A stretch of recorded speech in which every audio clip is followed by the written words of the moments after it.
안녕하세요. 한 주간의 법조계 이슈와 소식을 한데 모아 심층적으로 전해드리는 로투데이 스페셜 신세아 기자입니다. 21일 지난 금요일 대법원에서 빼낸 기밀 문건을 파기해 증거인멸 논란을 일으킨 유해용 전 대법원 수석재판연구관에 대한 구속영장이 기각됐습니다. 또다시 기각입니다. 앞서 20일 사법농단 사태에 연루된 전현직 판사들 가운데 최초로 구속영장이 청구된 유 전 연구관에 대한 구속 전 피의자 신문이 20일 열렸는데 유 전 연구관은 여유로운 모습으로 법정으로 들어갔었는데요. 기각을 예상했던 걸까요? 그 모습 함께 보시죠. 이어서 30살을 맞은 헌재의 소장직을 내려놓는 이진성 헌재 소장을 비롯한 4명의 헌법재판관들의 남다른 소회의 퇴임식 현장을 다녀왔습니다. 이제는 한 집 걸러 한 집씩 들어서 있는 편의점. 지난 18일 국회에선 이 편의점 관련한 토론회가 열렸습니다. 노예 계약서라는 말까지 나왔다고 하는데 어떤 얘기들이 나왔는지 보시겠습니다. 인터넷 전문은행 특례법이 국회의 문턱을 넘었지만 노동시민사회단체의 반발이 거셉니다.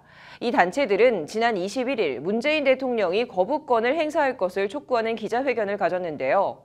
뭐가 문제인 것일까요? 직접 목소리를 듣고 왔습니다. 현장 리포트 4개 이어서 보시겠습니다.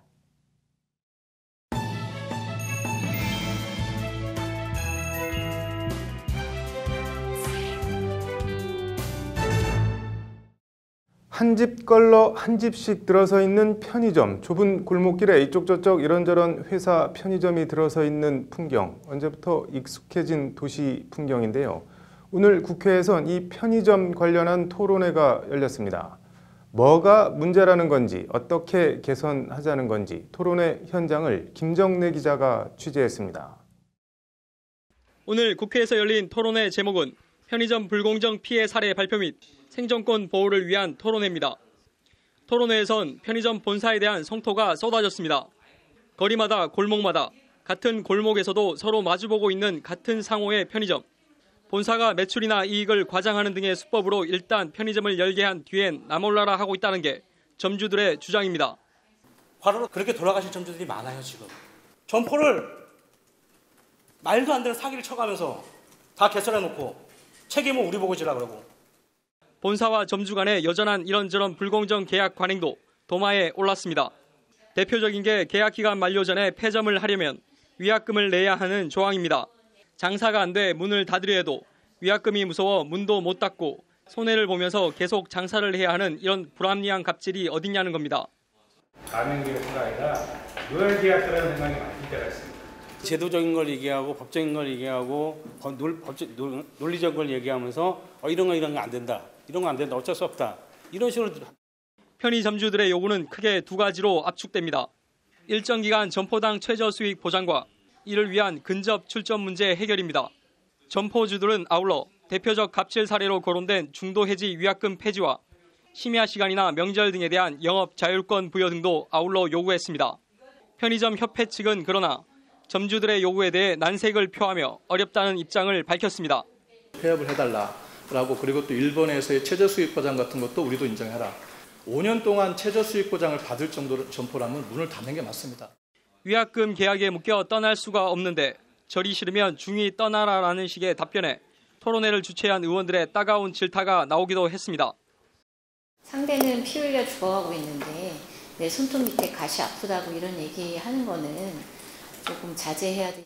이익은 내 거, 손실은 네 거, 이런 식의 불공정 거래가 전제돼 있어서는 안 된다라는 말씀을 좀. 지금과 같은 불공정한 수익 구조를 개선하지 않고서는 편의점 가맹점주의 생존권은 보호받을 수 없는 상황이라는 게 오늘 토론회 참석자 대다수의 의견입니다. 국회 입법을 통해 현장의 목소리를 반영한 정책이 나올 수 있을지 주목됩니다. 법률방송 김정래입니다. 오늘 헌법재판소에선 이진성 헌법재판소장을 포함한 헌재 재판관 5명의 퇴임식이 열렸습니다.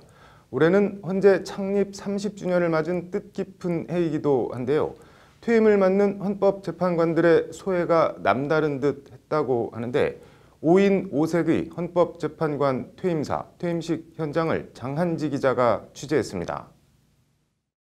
국회 인사청문회와 헌재소장 취임식에서 가장 좋아하는 시인이라는 김종삼 시인의 시를 낭독한 이진성 헌재소장은 오늘 퇴임식에서도 김종삼 시인의 물통이라는 시를 인용하며 퇴임사를 시작했습니다.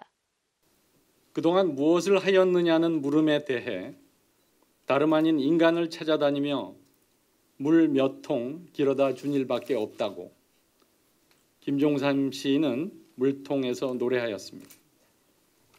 판사로서, 재판관으로서, 그리고 재판소장으로서 미력이 남아 세상이 조금 더 따뜻하고 10개월의 짧은 헌재소장 재임, 30살을 맞은 헌재소장직을 내려놓으며 이진성 헌재소장은 헌법재판이 갖는 무게와 그 막중함을 감당하기 위한 헌재의 책무를 강조했습니다.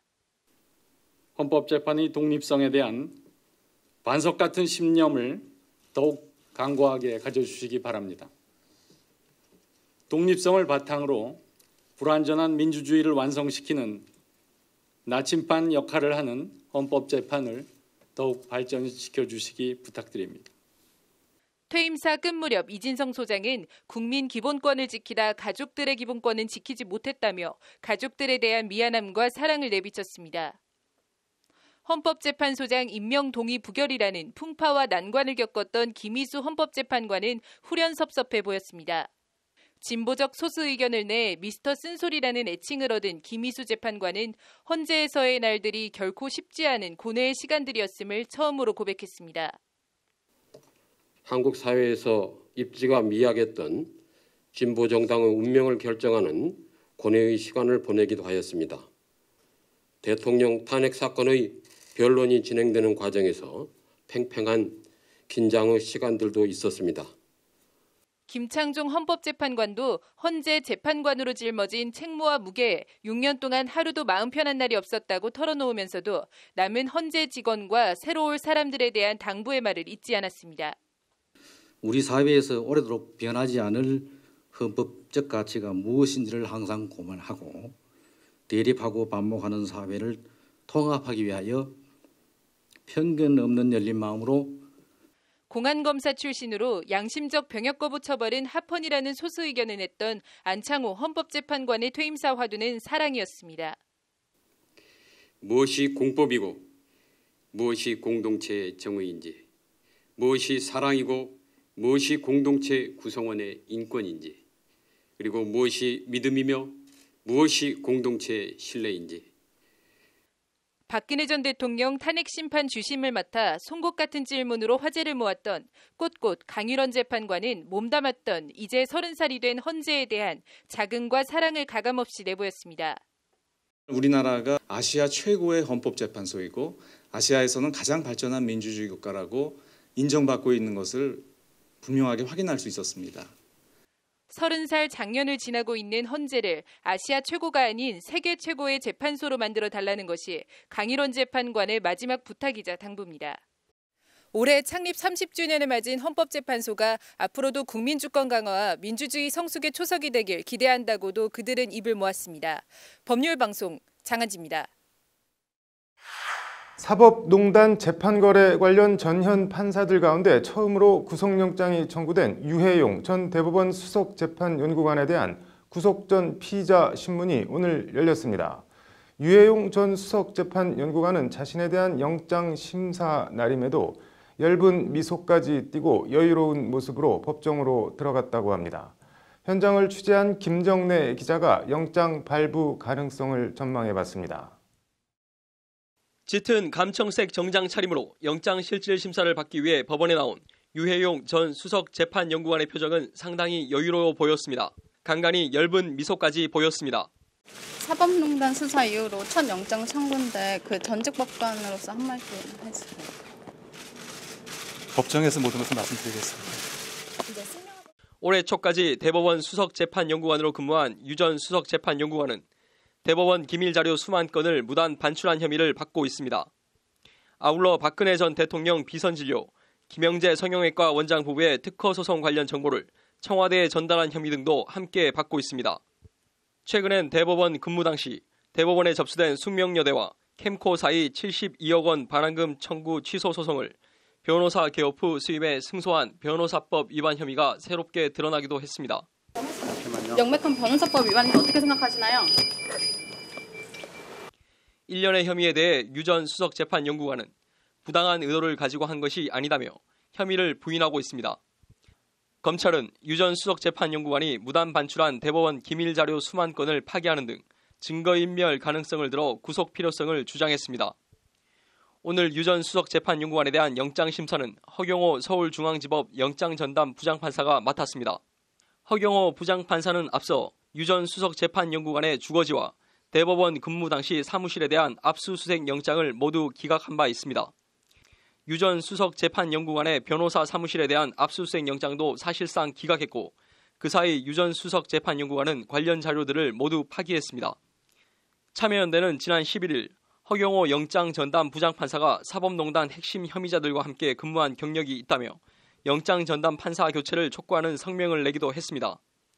법원 안팎에선 영장 발부에 회의적인 시각이 많습니다. 이게 다툼의 여지가 저는 있어 보여요. 법리적인 그 다툼의 여지가 있다는 취지로 해서 영장 기각될 가능성이 난 높지 않을까 싶습니다. 다만 1년의 압수수색 영장 기각에 대한 여론의 따가운 비판이 변수가 될 수도 있다는 전망도 있습니다. 유 전 연구관의 구속 여부는 오늘 밤 늦게 또는 내일 새벽에 결정될 것으로 보입니다. 사법농단 의혹 수사가 시작된 후 전현직 판사 가운데 첫 구속 피의자가 나올지 주목됩니다. 법률방송 김정래입니다. 드루킹 일당과 공모에 댓글 조작을 벌인 혐의로 기소된 김경수 경남도지사에 대한 첫 재판이 오늘 열렸습니다. 김 지사 측은 혐의를 모두 부인했습니다. 김경수 지사와 드루킹 일당의 첫 공판 준비 기일 현장을 김정래 기자가 취재했습니다. 댓글 조작 등 혐의로 구속된 드루킹 김동원 씨는 수의를 입고 흰 마스크로 얼굴을 가린 채 법정으로 들어갔습니다. 공판 준비 기일은 피고인의 출석 의무가 없어 김경수 지사는 오늘 재판에 나오지 않았습니다.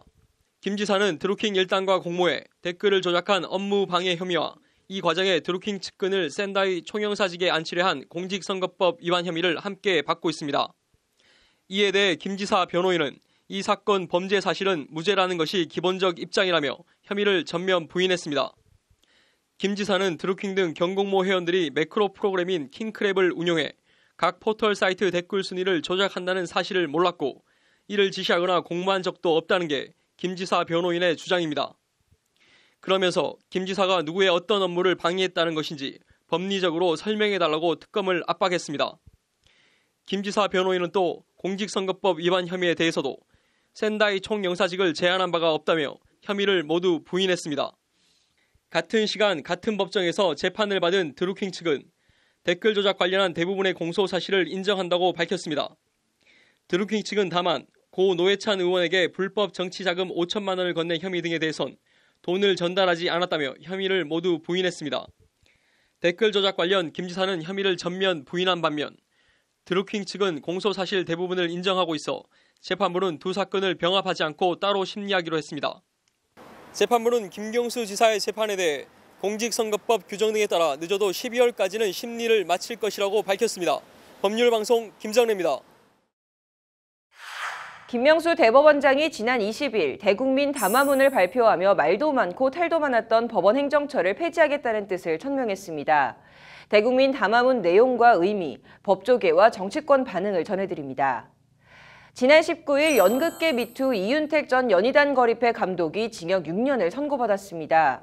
미투 고발로 재판에 넘겨진 유명 인사들 가운데 유죄 판결이 난 건 이 씨가 처음인데요. 재판부 유죄 판결 사유를 자세히 짚어봤습니다. 또 지난 17일 검사 윤리 강령 관련 규정이 개정됐습니다. 앞으로는 검사가 자신의 이름을 걸고 검찰 안팎의 문제에 대해서 공개적으로 얘기하기가 좀 수월해질 수 있을까요? 어떤 내용이고 어떤 영향이 있을지 살펴봤습니다.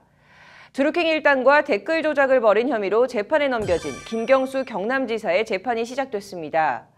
21일 공판 준비 기일이 열렸는데요. 향후 재판의 쟁점은 어떻게 될지 알아봤습니다. 심층 리포트 4개 한꺼번에 보시겠습니다. 서지현, 안미현, 이문정 검사, 검찰 내부의 성추문과 수사 외압 등 이런저런 검찰 추문을 폭로했다가 조직 내에서 불이익과 징계 등을 받은 여검사들입니다. 앞으로는 검사가 검사 이름을 걸고 검찰 안팎의 문제에 대해 공개적으로 의견을 표명하기가 좀 수월해질 수 있을까요? 검사 윤리강령 관련 규정이 개정됐다고 하는데 어떤 내용이고 어떤 영향이 있을지 이현무 기자의 심층 리포트입니다. 오늘 개정된 조항은 검사 윤리강령 제21조 외부 기고 및 발표에 관한 원칙 조항입니다. 현행 조항은 검사는 수사 등 직무와 관련된 사항에 관하여 검사의 직함을 사용하여 대외적으로 그 내용이나 의견을 기고 발표하는 등 공표할 때에는 소속 기관장의 승인을 받는다고 되어 있습니다. 이 승인 때문에 소속 기관장, 그러니까 지검장이나 고검장, 검찰총장 등 검찰 고위 간부와 다른 의견은 그동안 외부적으로는 나가기가 힘든 구조였습니다. 대표적인 게 안미연 검사의 지난 5월 강원랜드 수사 외압 폭로입니다. 당시 안 검사가 소속된 지검 검사장은 기자회견을 승인하지 않았고 이에 안 검사는 윤리강령 위반 징계 위험을 무릅쓰고 기자회견을 강행한 바 있습니다. 폐쇄적인 조직 문화와 상명하복을 금과 억조로 삼는 검찰 조직에선 아주 많이 힘든 일입니다. 이 때문에 해당 조항이 검찰 내부에 자유롭고 건전한 비판을 막는다는 지적이 끊임없이 제기돼 왔습니다. 이와 관련 법무부는 해당 조항 승인을 받는 날을 신고하면 된다로 개정했다고 오늘 밝혔습니다. 검사의 언론을 튼다는 의미에서 절차를 간소화했다. 수사 상황과 관련이 없는 사회적 문제에 관한 의견 표명은 좀 더 자유롭게 할 수 있게 됐다는 것이 법무부 관계자의 말입니다. 검찰 안팎에선 일단 오늘 개정을 긍정적으로 보는 시각이 많습니다. 폐쇄적인 조직 문화 개선이나 내부 고발과 문제 제기를 통한 검찰 자정 등에 도움이 될 거라는 겁니다. 이분들 승인 받으라고 하면 그 전체 지휘부나 대검 법무부 의견이나 또는 검사장급들 그 고위직들 의견하고 다른 내용은 나갈 수가 없는 구조인데 지금은 신고제니까 다양한 의견들이 나가는 건 확 달라질. 반면 정제되지 않은 목소리가 중구난방 터져나올 가능성 등 부작용을 우려하는 목소리도 있습니다. 특히 수사와 관련해 이른바 여론의 간을 보는 식의 언론 플레이가 이루어질 가능성 등도 완전히 배제할 수는 없습니다. 언론 플레이를 할 수가 있죠. 의도적인 언론 플레이를 하는 거죠. 언론에 흘려가지고 언론에 자기가 기고를 해가지고 간을 본다든지 그 여론몰이를 한다든지 그럴 수가 있는데 법무부는 이런 점을 감안해 수사에 관한 사항은 인권 보호를 위한 수사 공보 준칙을 적용해 피의 사실 공표 등 문제가 발생하지 않도록 보완책을 마련했다고 밝혔습니다. 법무부가 검사 윤리강령을 추진한 데에 대해 대검은 공식적인 입장을 밝히긴 그렇다며 극도로 말을 아꼈습니다. 법무부가 윤리강령을 추진한 취지처럼 검사들은 언로가 트일지 알아서 윗사람의 눈치를 보는 방향으로 갈지 시행 결과가 궁금합니다. 법률방송 이현무입니다. 여성 극단원들을 상습 성추행하고 성폭행한 혐의로 재판에 넘겨진 이윤택 전 연희단 거리회 감독에 대해 법원이 오늘 징역 6년을 선고했습니다. 재판부는 꿈을 이루기 위한 여배우들의 처지를 악용했다고 이윤택 씨를 질타했는데 미투 고발로 재판에 넘겨진 유명 인사들 가운데 유죄 판결이 난 건 이 씨가 처음입니다. 재판부 유죄 판결 사유를 자세히 전해드립니다. 이현무 기자의 심층 리포트입니다. 수의를 입고 굵은 뿔탄경을 쓰고 선거 공판에 나온 이윤택 전 감독은 바닥을 쳐다보고 법정으로 들어갔습니다. 이윤택 씨는 자신의 극단 여배우들을 강제로 성폭행한 유사 강간치상 등 혐의를 받고 있습니다. 이 씨는 재판에서 폭행이나 협박이 없었기에 강제추행이나 강간이 성립하지 않는다는 취지로 주장했습니다. 수치심을 일으키는 여배우의 특정 부위를 만진 데 대해서도 특유의 연기지도 방법일 뿐이라며 추행 의도가 아니었다고 주장했습니다. 1심 재판부는 그러나 이윤택 씨의 이 같은 주장을 모두 기각하고 이 씨에 대해 징역 6년의 중형을 선고했습니다. 재판부는 아울러 80시간의 성폭력 치료 프로그램 이수와 10년간 아동청소년 관련 기관 취업 제한도 함께 명령했습니다. 재판부는 먼저 피해자들에게 안마를 시키면서 성기 주변을 주무르게 하는 등 당시 상황에 비춰보면 강제추행에 해당한다고 판단했습니다. 연기지도라는 이 씨 주장에 대해서도 그 부위가 성적 수치심이나 혐오감을 느끼게 하는 경우 상대방이 동의하지 않았다면 정당한 행위로 인정할 수 없다고 밝혔습니다. 유사 강간 혐의에 대해서도 피해자는 여러 차례에 걸쳐 자해 행위를 하는 등 범행이 피해자의 증상 악화에 영향을 미쳤다. 본인은 부인하지만 목격자와 피해자의 진술을 종합하면 혐의를 충분히 인정할 수 있다며 유죄로 판단했습니다. 재판부는 이어 한국 연극계를 대표하는 연출자로서 자신의 절대적인 영향력 아래에 있는 단원과 배우들에게 반복적으로 성추행 범죄를 저질렀다. 오직 연극을 하겠다는 피해자들의 소중한 꿈을 악용해 절대적 권력을 행사해 범행을 저질렀다고 이윤택 씨를 질타했습니다. 재판부는 그러면서 과오를 스스로 반성할 기회가 있었는데도 하지 않았고 재판에서 자신을 악인으로 몰고 가고 있다며 피해자들에게 책임을 전가하기도 했다. 엄한 처벌이 불가피하다고 양형 사유를 밝혔습니다. 이윤택 씨는 재판부의 유죄 선고가 이어지는 동안 무표정한 얼굴로 바닥을 응시했습니다. 검찰은 수십 년간 20명이 넘는 여배우들을 성추행한 혐의로 징역 7년을 구형한 바 있습니다. 이윤택 성폭력 사건 대책위는 유죄 선고 뒤 기자회견을 열고 유죄 판결에 대해 환영하면서도 이 씨의 죄질과 상습성에 비하면 형량이 미미하다며 더욱 엄정한 처벌을 촉구했습니다. 피해자들이 용기를 내어 증인석에서 진술할 때 가해자는 가림막 밖에서 헛기침으로 자신의 존재를 알리고 피해자들은 여전히 두려움을 느끼고 있습니다. 안태근 전 검사장, 영화배우 조재현 씨, 영화감독 김기덕 씨, 시인 고은 씨. 이윤택 씨와 같이 미투운동 이후로 성폭력 의혹이 제기된 유명인사들입니다. 이윤택 씨는 미투운동 이후로 처음으로 징역형 실형을 선고받았습니다. 법률방송 이현무입니다. 오는 25일 취임 1주년을 맞는 김명수 대법원장이 오늘 대국민 담화문을 발표하며 말도 많고 탈도 많은 법원 행정처를 폐지하겠다는 뜻을 밝혔습니다. 김명수 대법원장의 법원개혁 대국민 담화문 내용과 의미, 법조계와 정치권 반응을 전해드립니다. 장한지 기자의 심층 리포트입니다. 김명수 대법원장의 오늘 대국민 담화문 법원개혁 지향점은 정의롭고 독립된 법원입니다. 이를 위해 김명수 대법원장이 제시한 과제들은 다음과 같습니다. 가장 눈에 띄는 건 법원 행정, 사무, 인사, 예산 권한을 틀어쥐고 사법행정권 남용의 진앙지로 꼽혀온 법원 행정처 폐지입니다. 각급 법원과 법관위에 군림해온 행정처를 폐지하고 법원 외부 인사들이 포함된 가칭 사법행정회의에 사법행정 권한을 이양하겠다는 구상입니다. 법원 행정처는 오로지 집행 업무만 담당하는 법원 사무처와 대법원 사무국으로 분리 재편하겠다. 여건이 마련되는 즉시 대법원과 법원 사무처를 장소적으로도 분리하겠다는 것이 김 대법원장의 말입니다. 신설되는 법원 사무처엔 단 한 명의 상급 판사도 두지 않는 비법관 조직으로 만들겠다는 것이 김 대법원장의 설명입니다. 한마디로 군림해온 행정처를 단순 행정 지원 조직으로 바꾸겠다는 것이 김 대법원장의 구상입니다. 이를 위해 김 대법원장은 당장 내년 법관 정기 인사에서부터 행정처 상급 판사 수를 3분의 1가량 줄이겠다고 밝혔습니다. 차관급 대우를 받는 법관의 꽃이라고 불리는 고법 부장판사 승진제도가 내년부터 폐지됩니다. 헌법이 정한 대법원장, 대법관, 판사의 구분 이외에 법관들 간의 계층 구조가 형성되지 않도록 하겠다. 이는 법원 스스로 권위주의를 내려놓고 궁극적으로 모든 법관이 동일 직급으로 일을 할 수 있도록 하기 위한 토대가 될 것이다 라는 게 김명수 대법원장의 말입니다. 법관 인사 이원화를 통해 고법과 지법을 서열이나 승진 개념이 아닌 업무와 기능 분담 구조로 정착시키겠다는 구상입니다.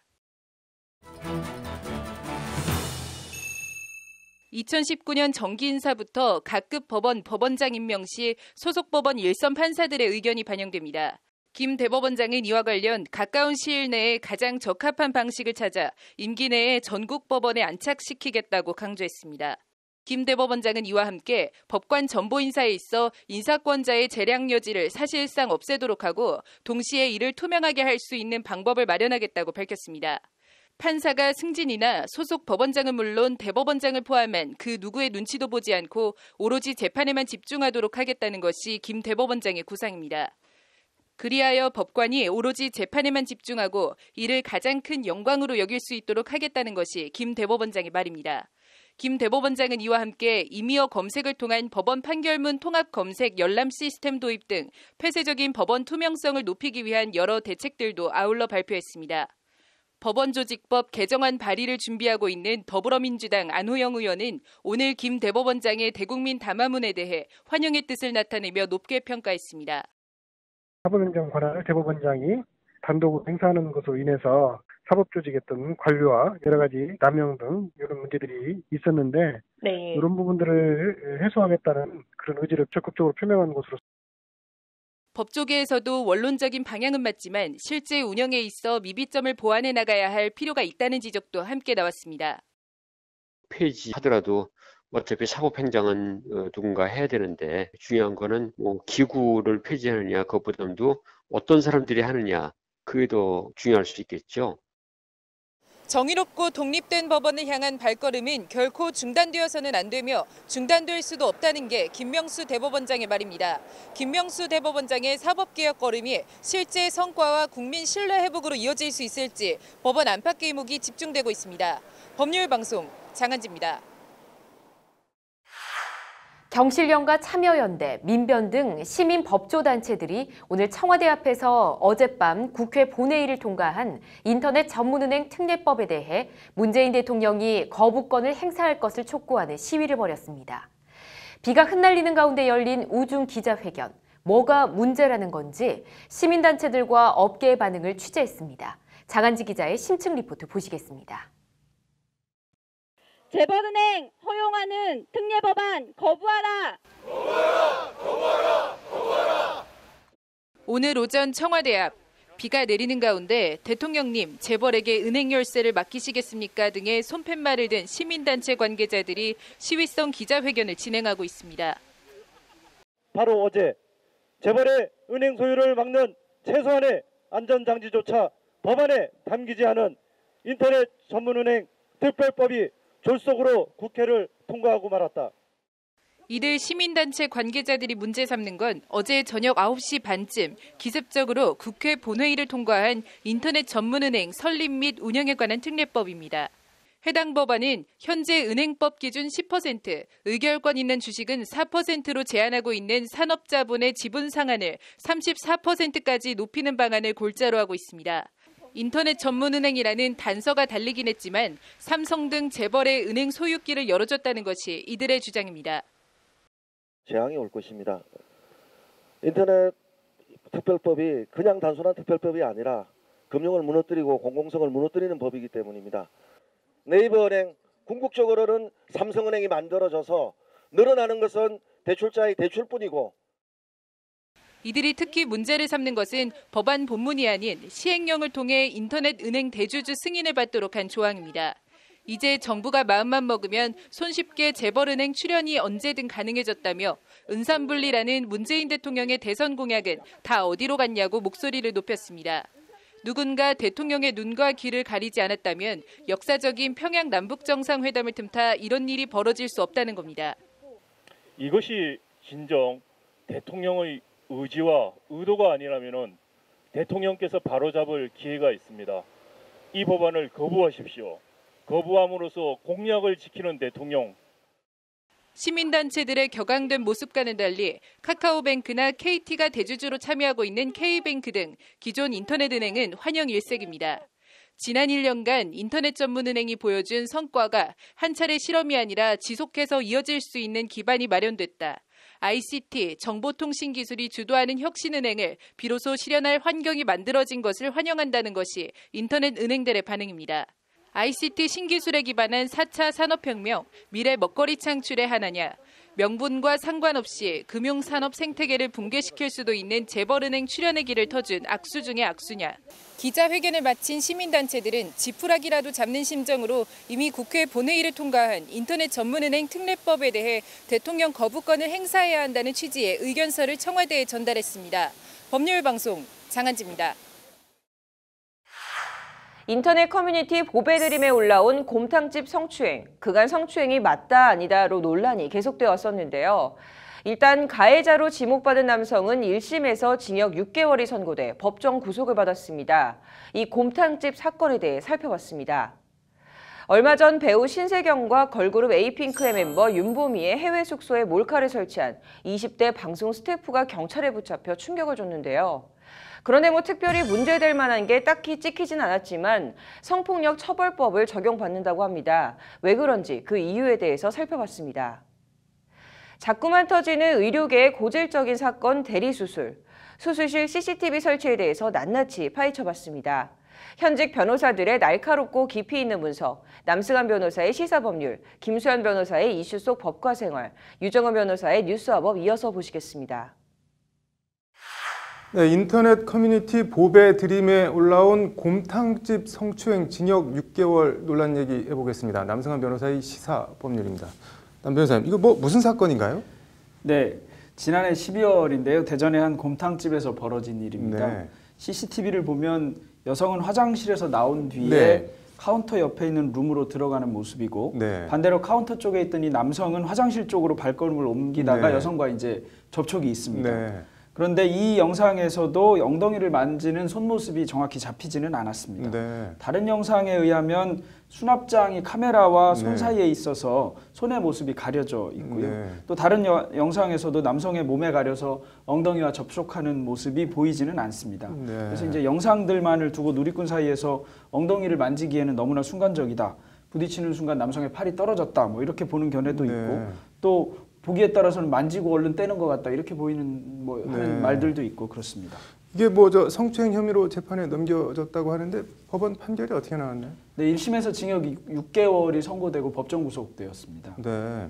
그래서 이런 거에 대해서 이제 피고인의 부인이 네. 억울하다라고 얘기하면서 청와대에 청원을 했고 네. 지금 30만 회 가까이 동참한 것으로 네. 나오고 있습니다. 이게 지금 유죄 판단 사유가 어떻게 되나요? 그러니까 이게 가장 논란이 되는 게 CCTV만 봐서는 만지는 게 안 드러나니까 네. 증거가 없는 것 아니냐 이런 네. 것이고요. 우리 재판부는 네. CCTV의 유무와 관계없이 사실은 피해자의 진술, 피고인의 진술, 혹시 목격자의 진술 네. 등이 있으면 이런 것을 두고 성폭력 여부에 대한 판단을 합니다. 성폭력 네. 사건은 기본적으로 피해자와 피고인만이 네. 아는 경우가 많은 사안이기 때문에 그렇거든요. 근데 피해자의 진술이 꽤 일관성이 있고 신빙성이 있어서 네. 믿을만하다 이렇게 인정되는 경우에 이제 유죄 판결이 선고된 것이고 우리 재판부도 피해자가 즉시 항의하는 등의 사정 그리고 네. 일관됐던 사정 이런 점에 비추어 보면 피고인이 강제추행을 한 것으로 판단했습니다. 그러니까 자기 엉덩이를 만지지 않았으면 현장에서 그렇게 항의하지 않았을 거다 이런 내용이네요. 그런 판단인 것 같습니다. 그럼 유죄는 그렇다고 치고 이게 어쨌든 초범이고 그런데 징역 6개월 실형 법정 구속 이거는 어떻게 보시나요? 이게 이제 논란이 된 것이 검찰은 또 벌금을 구형했던 네. 사안입니다. 그런데 강제추행만 놓고 보면 우리 이제 양형 기준상으로는 네. 기본형의 하한이 6개월이니까 네. 6개월까지 선고할 수 있고요. 하한이 네. 6개월이니까 더 선고할 수도 네. 있는데 6개월 이상은 잘 선고하지는 않습니다. 네. 그런데 예를 들면 피해자와 합의하거나 혹은 반성하거나 또는 적당한 피해를 변제하기 위한 노력을 하거나 네. 이런 점이 보이지 않으면 재판부로서는 유죄 판결을 선고하면서 법정 구속할 것인지 여부를 심각하게 네. 고민할 수밖에 없는데 이 점에 대해서 이제 피고인의 부인은 반성하지 않았다, 죄를 인정하지 않았다는 것이 괘씸죄로 인정된 것 같다 이렇게 표현하고 있는데 네. 흔히 이제 판결에서 이런 경우를 개전의 정이 없다거나 반성의 네. 기미가 보이지 않는다고 해서 실형 선고하는 사유로 삼기도 합니다. 재판받는 피고인 입장에서는 어쨌든 본인은 안 한다고 주장을 하고 있는데 그렇다고 재판 도중에 생각해보니 내가 했습니다, 잘못했습니다 이렇게 할 수는 없는 거잖아요. 네, 이거 그렇죠. 재판받을 때 그러면 어떻게 해야 되나요? 이런 거는? 사실은 판단하기가 제일 어렵습니다. 변호인도 네. 모르고 피고인 밖에 모르는 일이거든요. 네. 이 사안의 경우에는 사선 변호인이 처음에 선임되어 있다가 피고인에게 네. 자백을 할 것을 좀 권유했던 것 같습니다. 네. 그러고 나서 사임하거나 해임됐던 정황이 보이거든요. 네. 그런 점에 비추면 피고인의 변호인도 혹시나 일이 좀 커질 것에 대비해서 자백을 할 것을 좀 권유했던 것 같은데 네. 변호인으로서는 그 이상 강하게 요구하기는 상당히 곤란합니다. 왜냐하면 네. 실제로 양심의 자유에 반하는 걸 요구하는 것일 수도 있고 또 네. 그렇게 해서 집행유예 판결을 받았다 하더라도 실제로 범행을 저지르지 않은 사람으로서는 천추의 한이 될 네. 일이기도 해서 참 판단하기 어려운 일이라서 네. 피고인에게 가급적 이런 일이 벌어질 수 있는데 증거에 비춰보면 이렇게 판단할 수도 있다. 그런데 어떻게 할지는 스스로 결정하라 이렇게 권유하는 것이 네. 최선의 수단인 것 같습니다. 조금 다른 얘기인데 전 국회의원이 성폭행 미수로 집행유예를 받았다고 하는데 이건 또 뭔가요? 네, 이만우 전 새누리당 의원인데요. 네. 작년에 좀 문제가 됐었죠. 호텔에서 지인 여성을 강제로 끌고 들어가고 뭐 이런 장면이 나왔는데 그와 관련해서 강간 미수로 기소가 됐습니다. 강간 미수 외에 검찰은 그 모텔인지 호텔로 이동하는 차 안에서 있었던 행동에 대해서도 강제추행으로 기소했는데요. 우리 법원은 강제추행에 대해서는 무죄, 그다음에 강간 미수에 대해서는 유죄를 인정하면서 징역 2년에 집행유예 3년을 선고했습니다. 조금 이례적입니다. 징역 2년이나 선고하면서 집행유예 3년을 선고하는 것은 좀 이례적인 거고요. 그래서 저는 처음에 뉴스를 들을 때는 합의했구나 이런 생각을 했는데 합의하지도 않았던 것을 비춰보면 아마도 뭐 상당히 많은 금액을 공탁한 것이 아닌가 이런 정도의 생각을 해볼 수 있고요. 조금 이례적으로 집행유예가 선고된 점도 있어 보입니다. 뭐 종합적으로 이번 사건 어떻게 보시나요? 네, 그 재판을 하면 흔히 나중에 판결의 결과만 보고 우리가 이렇게 저렇게 얘기할 수 있습니다. 그런데 사실은 증거 기록이라고 하는 거를 들여다봐야 됩니다. 우리가 보이는 증거라고 하는 건 지금 CCTV 영상밖에 없는데요. 사실 재판을 하는 판사는 이 CCTV 영상이 포함된 증거 기록을 가지고 재판하고 그다음에 피해자와 피고인의 진술을 법정에서 직접 듣습니다. 그러다 보니까 실제로 보이는 것과 다른 판단이 나올 수 있는데요. 그렇다고 해서 이 판결이 과연 증거를 제대로 채택해서 맞게 결론을 내린 것인지는 아직 알 수 없습니다. 항소심도 있고 이렇기 때문에 다른 과정 또 항소심이나 상급심의 판결을 받아봐야 할 일인데 많이 억울하고 특히 절대 그런 일이 없었다면 항소심에서 결과가 달라질 수도 있는 것이고 그렇지 않다면 여전히 결과가 유지될 수도 있는 것이라서 항소심의 판결을 좀 지켜봤으면 좋겠습니다. 아무튼 뭐 억울한 사람은 안 나왔으면 좋겠네요. 오늘 잘 들었습니다. 유명 연예인의 해외 숙소에 몰카를 설치한 20대 방송 스태프가 경찰에 붙잡혔습니다. 김수현 변호사의 이슈 속 법과 생활입니다. 김 변호사님, 유명 연예인이라고 하는데 누구인가요? 네, 배우 신세경과 걸그룹 에이핑크 멤버 윤보미입니다. 이들은 새 프로그램 촬영을 위해서 해외로 나갔는데요. 이들과 이제 함께 동행한 카메라 장비 업체 직원 중에 한 명인 A 씨가 이들이 묵는 방에 어떤 휴대폰 보조 배터리 모양으로 생긴 장치를 설치를 해서 이들을 몰래 촬영하려고 한 혐의를 받고 있습니다. A 씨가 놓아둔 장비는 1시간 만에 발견이 됐지만 즉각 귀국 조치를 시켰다고 합니다. 뭐 특별히 찍힌 게 있나요, 그러면? 경찰에 따르면 특별히 문제가 될 만한 장면이 찍히진 않았지만 불법 촬영을 한 점을 고려해서 지금 구속영장을 신청할 것을 검토하고 있다고 했습니다. 뭐 특별히 찍힌 것도 없는데 구속영장을 신청한다는 건데 혐의가 어떻게 되나요, 그런데? 혐의는 성폭력 처벌법에 따른 카메라 등 이용 촬영죄 혐의에 해당합니다. 이 법에 의하면 이제 카메라나 이런 유사한 기계 장치를 이용해서 성적 욕망이나 수치심을 유발할 수 있을 만한 다른 사람의 신체를 그 사람의 동의 없이 찍은 경우에 처벌한다고 규정을 하고 있습니다. 이게 근데 뭐 화장실이나 탈의실 같은 공간도 아니고 뭐 특별히 문제될 만한 것도 아니고 뭐 성관계 장면을 찍은 것도 아닌데 어떻게 성폭력 처벌법에 해당이 되는 건가요? 쉽게 생각하시면 보통 길거리나 이제 지하철에서 거의 지나다니는 사람이나 어떤 서 있는 사람을 무단으로 찍었을 경우를 생각하시면 되는데요. 이렇게 길거리나 지하철에서도 특히 공개된 그러니까 장소에서도 그 사람의 동의 없이 찍은 경우에는 이 성폭력 처벌법에 의한 카메라 등 이용 범죄에 해당이 되게 됩니다. 그러면은 뭐 그냥 호기심에서 나 혼자 뭐 가지고 보려고 했다 이렇게 해도 처벌을 받는 건가요? 네, 그건 당연합니다. 왜냐하면 촬영 당시에 우선 상대방의 동의가 없었을 경우에는 단순히 자기만 보기 위해서 찍었다고 하더라도 그 촬영한 것 자체가 범죄에 해당되기 때문에 이 법에 의해서 처벌을 받게 됩니다. 뭐 영상을 유포하거나 뭐 판매하면 더 가중처벌을 받나요? 어떤가요? 우선 유포하거나 판매하는 행위도 똑같이 처벌 대상으로 성폭력 처벌법에는 규정되어 있고요. 다만 이제 촬영 당시에 동의가 있었더라도 이 유포하는 것에 대해서 동의가 없었으면 이제 또 다르게 이제 처벌을 하는 것으로 규정하고 있습니다. 그리고 특히 영리를 목적으로 이제 인터넷에 유포하거나 판매하는 경우가 있는데요. 이 경우에는 이제 죄질이 더 나쁜 경우에 해당되기 때문에 형량이 더 높아지게 됩니다. 그런데 궁금한 게 예를 들자면 뭐 불륜 이런 거 현장 잡는다고 몰카 설치하고 이런 거는 어떻게 되나요? 우선 불륜 현장을 잡기 위해서, 그러니까 증거가 필요해서 몰카를 설치하거나 아니면 다른 사람들의 대화를 몰래 녹음하는 경우가 흔히 발생을 하게 되는데요.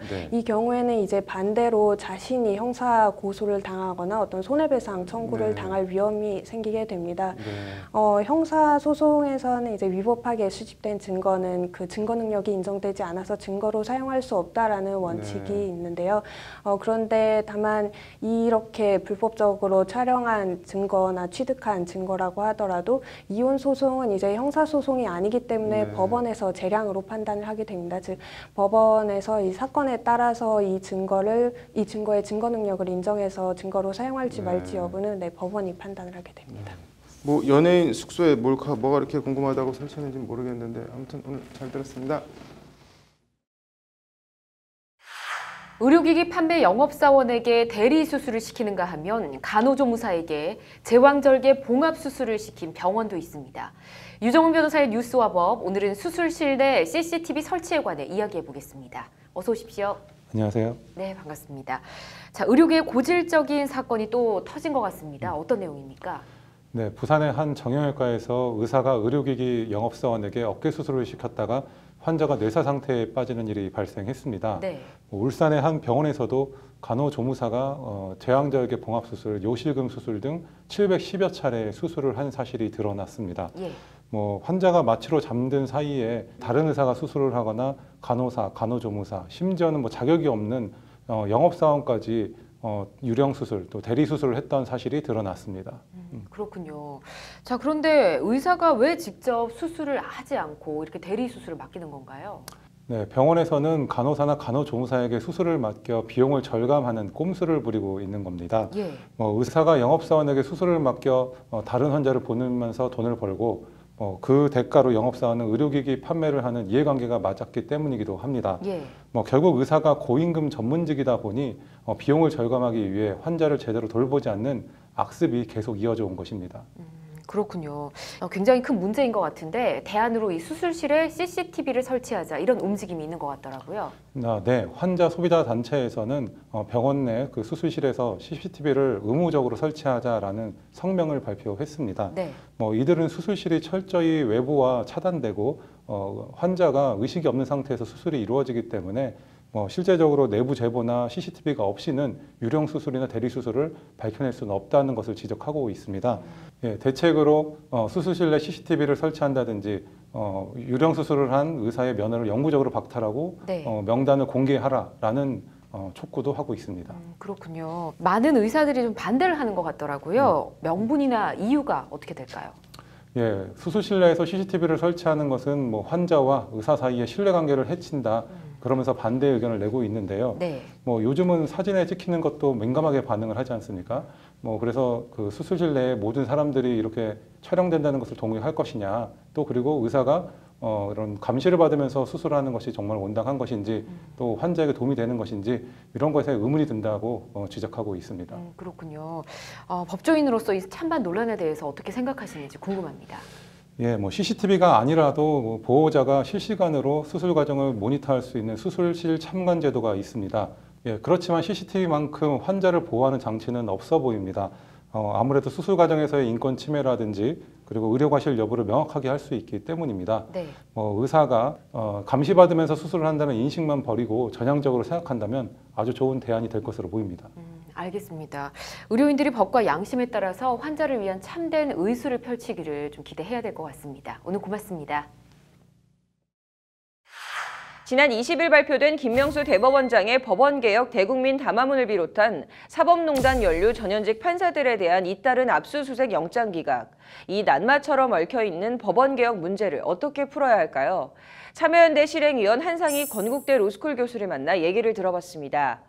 또 지난 17일 처음으로 전국 법학 교수들이 사법농단 재판거래 파문에 대한 목소리를 냈습니다. 여기엔 어떤 내용들이 담겼고 향후 어떤 계획들을 가지고 있는지 이 연대 성명을 처음 제안한 박찬훈 교수의 말을 들어봤습니다. 인터뷰 2개 이어서 보시겠습니다.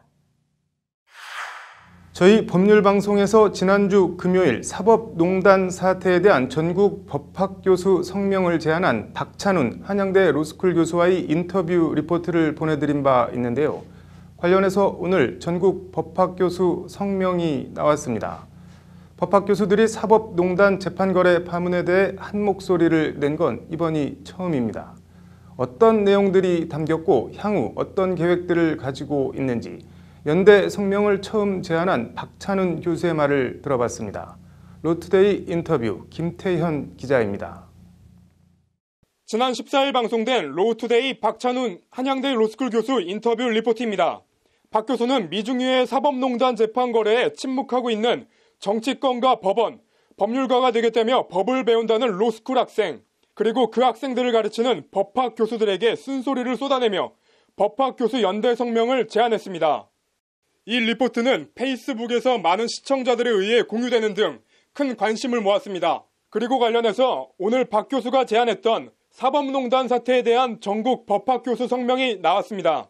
좀 늦었다는 생각이 좀 듭니다. 법학 교수로서 마땅히 이 문제에 대해서 이런 성명을 일찌감치 내서 국민 여러분들께 이 문제의 어떤 심각성을 알려야 됐는데 많이 늦었다라고 하는 생각을 갖고 있고요. 오늘 성명엔 전국 25개 대학교 로스쿨 가운데 21개 학교 76명의 교수와 전국 39개 법대 교수 62명 등 모두 138명이 동참했습니다. 전국의 법학 교수들이 사법농단 재판 거래에 집단적으로 목소리를 낸 건 이번이 처음입니다.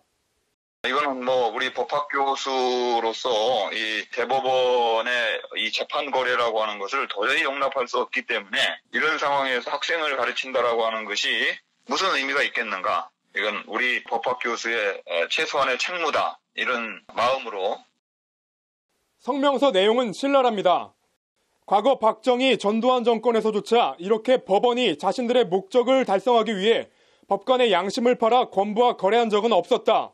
이는 권력 분립과 법관 독립을 규정한 대한민국 헌법을 유린한 헌법 파괴이자 명백한 범죄 행위다.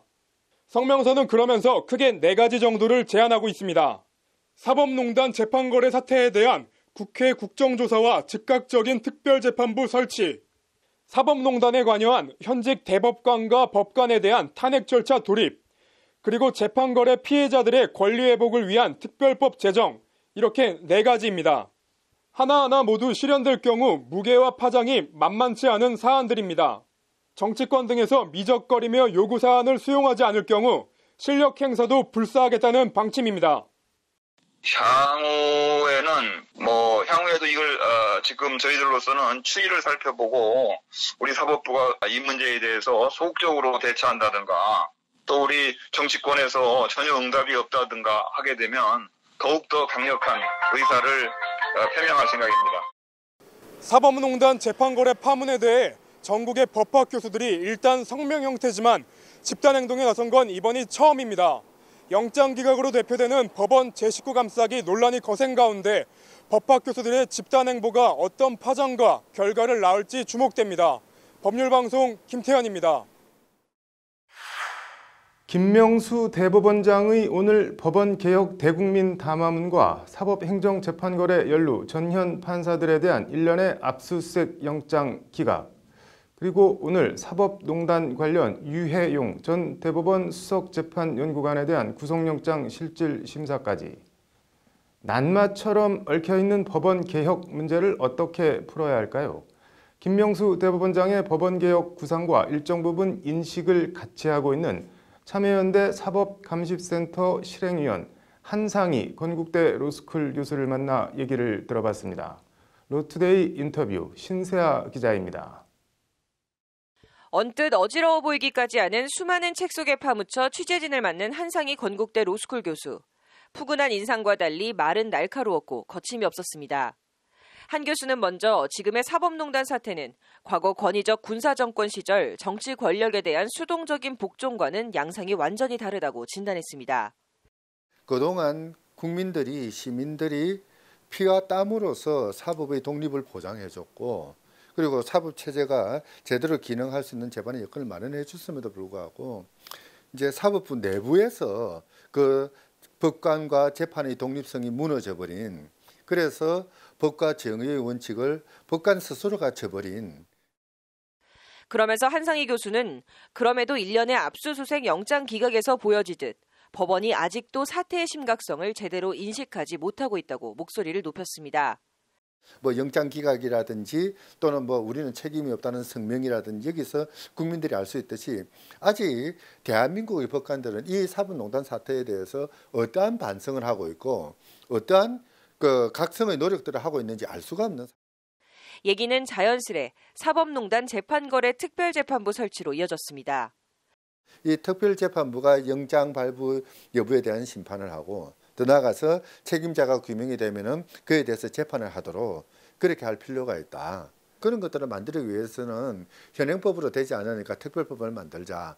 그렇게 요구. 법원 개혁을 위해 김명수 대법원장이 설치한 국민과 함께하는 사법발전위원회도 도마에 올랐습니다. 국민과 함께하는 이라는 말이 무색하게 국민과 괴리돼 국민은 그 존재도 잘 모르고 있다고 꼬집었습니다. 실제 그들이 개설한 홈페이지를 보면은 국민들이 참여는커녕 조회한 흔적도 제대로 없습니다. 그러니까 뭐 시민사회에서는 사법발전위원회가 있는가 그 존재조차도 지금 제대로 모르고 있고요. 국민으로부터 철저하게 유리된 채 진행되고 있는. 법관 주도의 현 사법발전위원회는 개혁 대상이 개혁의 주체가 된 주객전도의 상황이라는 것이 한상희 교수의 지적입니다. 그러한 그 반성과 제도 개혁이라는 것이 법관들만 하겠다. 또는 국민들과 유리된 채, 격리된 채 그 아무도 보지 못하는 밀실에서 하겠다라는 것은 이거는 문제가 다른 문제가 되는 것이죠. 그 내용과 관계없이 다시 한번 그 존재 자체부터 그 절차와 과정에 대한 심각한 반성이 있어요. 한 교수는 현 사법발전위원회의 대안으로 미완의 사법개혁으로 끝나긴 했지만 노무현 정부 시절 사법제도 개혁추진위원회와 같은 기구를 제시했습니다. 과거 15년 전에 노무현 정부에서 있었던 사법제도 개혁 추진위원회 같은 그런 구조가 뭐 참조를 하면 되겠죠. 그러니까 이제 법원뿐만 아니라 이제 시민사회의 대표라든지 또는 다른 법조 영역의 대표라든지 또는 정부나 국회의 대표들이 모여서 같이 전 사회적으로 협의할 수 있는. 한 교수는 그러면서 법원행정처 폐지 등 법원 제도 개혁도 필요하지만 무엇보다 중요한 건 재판제도 자체의 개혁이라고 강조했습니다. 선출되지 않았으면서도 어떤 견제도 받지 않는 사법 권력을 국민 품으로 돌려놓아야 한다는 겁니다. 무엇보다 필요한 것이 사법의 민주화. 그러니까 국민들이 견제하고 감시할 수 있는 그 경우에 따라서는 국민들이 통제할 수 있는 그런 사법이 돼야 되는 거죠. 뭐 그러기 위해서는 사법 절차도 국민들이 참여하는 배심 재판이라든지 참심 재판이라든지 이런 제도가 당장 시행할 수 있는 조치 가운데 한 교수가 최우선으로 꼽은 건 판결문 전면 공개입니다. 법원이 법과 양심에 따라 제대로 된 판결을 하고 있다면 공개하지 않을 이유가 하나도 없다는 겁니다. 판결문 같은 것들은 전면적으로 공개가 되어서 국민들이 왜 법관이 저런 판결을 하게 되었을까? 또는 왜 이 사건은 저렇게 처리되어야만 했는가를 낱낱이 판결문을 통해서 보고 그걸 바탕으로 해서 사법 권력을 비판할 수 있는 이런 여지들을. 인터뷰 내내 사법부 개혁을 관통하는 한상희 교수의 키워드는 국민이었습니다. 무엇보다 중요한 것은 국민들이 쳐다볼 수 있고 국민들이 비판할 수 있고 경우에 따라서는 국민들이 통제할 수 있는 사법.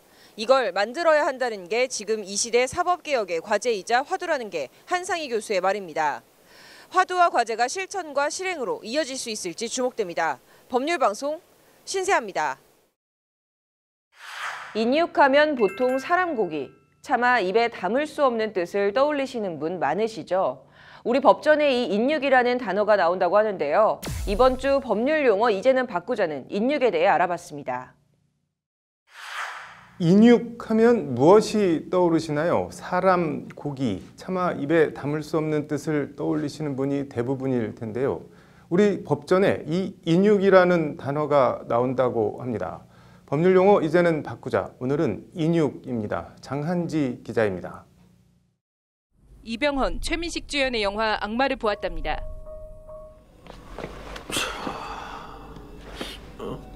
내장을 다 썼나? 인육을 먹는 끔찍한 장면으로 논란이 됐던 영화이기도 합니다. 그런데 우리 법전에 이 인육이라는 단어가 나옵니다. 민주공화국 국민의 기본 권리 중의 권리인 투표를 규정하고 있는 국민투표법입니다. 국민투표법 제78조 무효투표 조항입니다. 2항 다음 각 호에 해당하는 투표는 무효로 하지 아니한다. 6호에 이런 말이 나옵니다. 인육으로 오손되었으나 어느 난에 기표된 것인가가 명확한 것이라는 표현이 그것입니다. 인육으로 더럽혀졌으나 시민들은 당연히 그 인육을 떠올립니다. 인육이요? 사람 고기 말씀하시는 거 아니에요? 그러나 국민투표법에 나오는 인육은 그 인육이 아닙니다. 국민투표법 인육은 한자로 도장 인자에 고기 육자를 씁니다. 직역하면 도장고기, 의역하면 도장밥, 즉 도장을 찍을 때 쓰는 인주라는 뜻입니다. 법전 속 인육은 인주라는 뜻이라고 가르쳐주자 시민들은 황당하다는 반응입니다. 이게 혹시 일본식 한자 아니에요? 그 고쳐야죠. 인육은 사람 고기 이런 느낌이 나는데요. 이거는 전문 용어고 우리가 와닿지 않는 것 같아요. 네. 인육, 도장고기, 도장밥, 낯설기만 한 이 표현은 어디서 나왔는지 그 유래도 정체도 불분명한 일본식 한자 조합입니다. 저희도 어원사전을 참고로 말씀드리면 이게 일본에 있는 인육에서 이렇게 왔다라고만 되어 있는 정도만 알고 있습니다. 그래서 조선왕조실록에도 일제가 조선을 강점한 이후인 1914년 4월에 쓰여진 순종실록 부록 정도에나 나옵니다. 공문에는 인육으로 흑색을 쓰며가 그것입니다. 공문에는 검은 인주를 쓰다는 내용을 저렇게 표현한 겁니다. 인주가 없을 때는 본인을 증명할 때 피로 이제 자기 임을 증명하는 도장을 찍었었는데 그 육체의 일부 피를 가지고 인주를 대용했다. 그런 이제 설이 가장 유력하고요. 법제처는 지난 2006년 법전 속 인육을 더 써서는 안 되는 순화해야 할 용어로 지정하고 인주를 쓸 것을 권고했지만 10년이 넘도록 인육은 우리 법전에 그대로 살아 있습니다. 인육과 인주, 인육으로 오손되었으나와 인주로 더럽혀졌으나 어느 쪽이 더 이해가 쉽고 명확한지는 비교 자체가 사실 아무런 의미가 없습니다. 도대체 왜 안 바꾸는 걸까요? 이제는 바꿔야 합니다.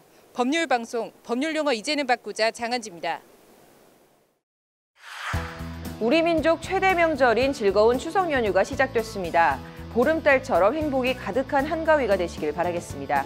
로투데이 스페셜 오늘은 여기까지입니다. 시청해주신 여러분 고맙습니다.